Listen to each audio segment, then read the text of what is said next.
जय हिंद, नमस्कार। मैं गोस्वामी अरुण गिरी और आप देख रहे हैं भारत केसरी न्यूज। आइए नजर डालते हैं इस वक्त की तमाम बड़ी खबरों पर। समाजवादी पार्टी में महासचिव रहे स्वामी प्रसाद मौर्य ने पीडीए की उपेक्षा से नाराज होकर पार्टी से इस्तीफा दे दिया था और अब उनके ही नक्शे कदम पर चलते हुए उनके कट्टर समर्थक पूर्व विधायक ब्रजेश प्रजापति ने यह कहते हुए समाजवादी पार्टी की प्राथमिक सदस्यता से इस्तीफा दे दिया है कि उनका कहना है कि पार्टी के राष्ट्रीय अध्यक्ष अखिलेश यादव बात पीडीए की करते हैं, लेकिन राज्यसभा में रज्जन और बच्चन को भेज रहे हैं। इनमें एक ब्राह्मण है और एक बनिया। सोमवार को अपने आवास में पत्रकारों से बातचीत करते हुए पूर्व विधायक ब्रजेश प्रजापति ने कहा कि 14 जनवरी 2022 को उन्होंने समाजवादी पार्टी ज्वाइन किया था।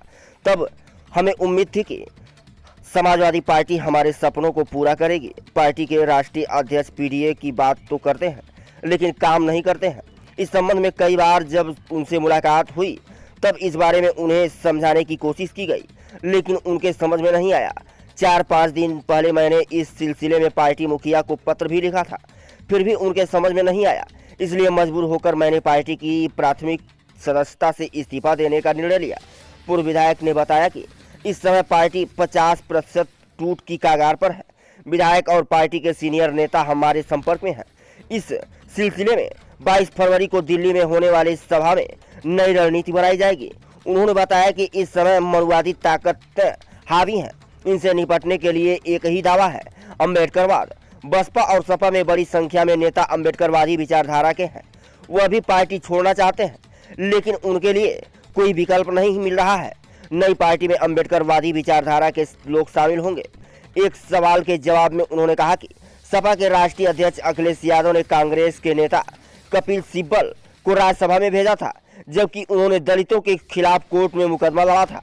उनकी जगह पर चंद्रशेखर राव या प्रोफेसर लक्ष्मण यादव को राज्यसभा भेजने में क्या बुराई थी।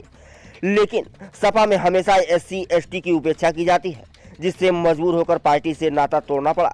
देखा पूरी report, bureau report Bharat Kesari news team के साथ। आज किस तरीके ब्रजेश जी 2024 के चुनाव नज़दीक हैं और विपक्ष और सत्ता पक्ष में वैसे भी रार पड़ी है, लेकिन विपक्ष में जिस तरीके से विपक्ष का जो स्ट्रक्चर बना था इंडिया गठबंधन का, वो दरकता हुआ दिखाई दे रहा है। स्वामी प्रसाद मौर्य जी और आप लोगों के ग्रुप ने भी इस पे एक बगावती तेवर अपनाया। क्या है पूरा मामला और इस पे किस तरीके से आगे की क्या रणनीति? देखिए, इंडिया गठबंधन पहले कमजोर था, अभी कमजोर है, वो मजबूत है।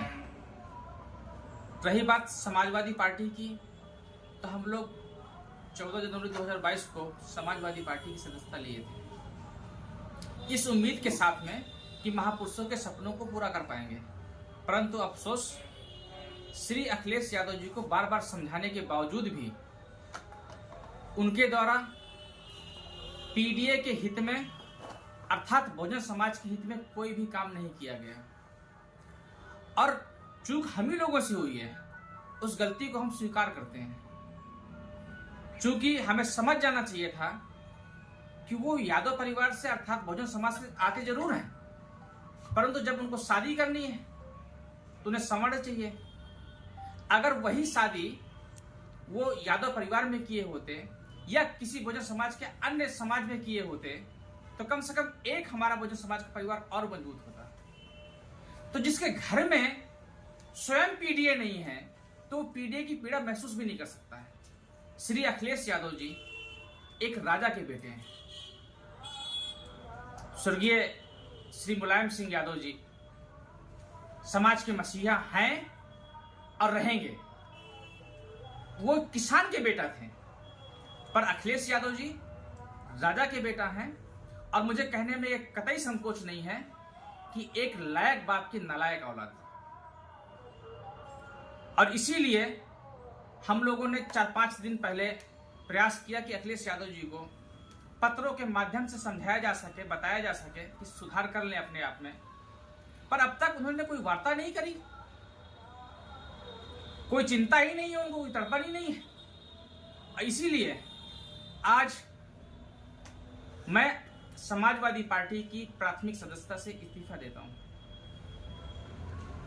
और बहुजन समाज को आगे बढ़ाने के लिए, पीडीए को आगे बढ़ाने के लिए हम लोग काम करते रहेंगे। 22 तारीख को, इसी महीने की 22 तारीख को दिल्ली के ताल कटोरा स्टेडियम में हम लोग सभा करने जा रहे हैं और उस दिन हम लोग नया विकल्प देने की घोषणा करेंगे। तो क्या इनसे अलग हटकर क्या नई पार्टी बनेगी एक बहुजनों की, पीडीए की? निश्चित है, चूंकि देश में दो ही विचारधारा है, एक मनुवाद की, एक ब्राह्मणवाद, एक अम्बेडकरवाद की। भाजपा में हम लोग इसलिए गए थे कि जिस तरीके से वो लोग बहुजन समाज पार्टी में सम्मिलित होकर के हमारी पार्टी को खत्म कर सकते हैं, तो हम लोग ऐसा क्यों ना करें। वो प्रयास रहा, काफी हद तक हम लोग सफल भी हुए। उत्तर प्रदेश में जितनी सीटें भाजपा पहले जीती थी उससे कम जीती, और समाजवादी पार्टी की सरकार भी बन गई होती अगर अखिलेश यादव जी सही टिकट वितरण किए होते, महापुरुषों के रास्ते पर चले होते, हम लोगों की बात माने होते, तो समाजवादी पार्टी की सरकार होती, अखिलेश यादव जी मुख्यमंत्री होते। परंतु ऐसा नहीं हो पाया। आज अंबेडकरवादी लोग हताशा और निराशा में जी रहे हैं। बहन मायावती जी मिशन को छोड़ चुकी हैं। श्री अखिलेश यादव जी से हम लोगों को उम्मीद थी कि शायद ये हमारा आदमी है तो कुछ ठीक करेगा, पर वहां भी निराशा लगी। इसलिए हम लोग मजबूर हो गए हैं कि नया ऑप्शन हमें देना चाहिए, नहीं इस विचारधारा को जिंदा कौन रखेगा। अच्छा विजय जी, इसमें समाजवादी पार्टी के जो विधायक हैं तो वो कितने आपके साथ हैं, कितने टूट के आ रहे हैं? मैंने पहले भी दावा किया कि समाजवादी पार्टी को और उसके विधायकों को 50% और वो टूटेगा, ये तय है। और समाजवादी पार्टी 22 फरवरी के बाद में समाप्त हो जाएगी, खत्म हो जाएगी, और हम लोग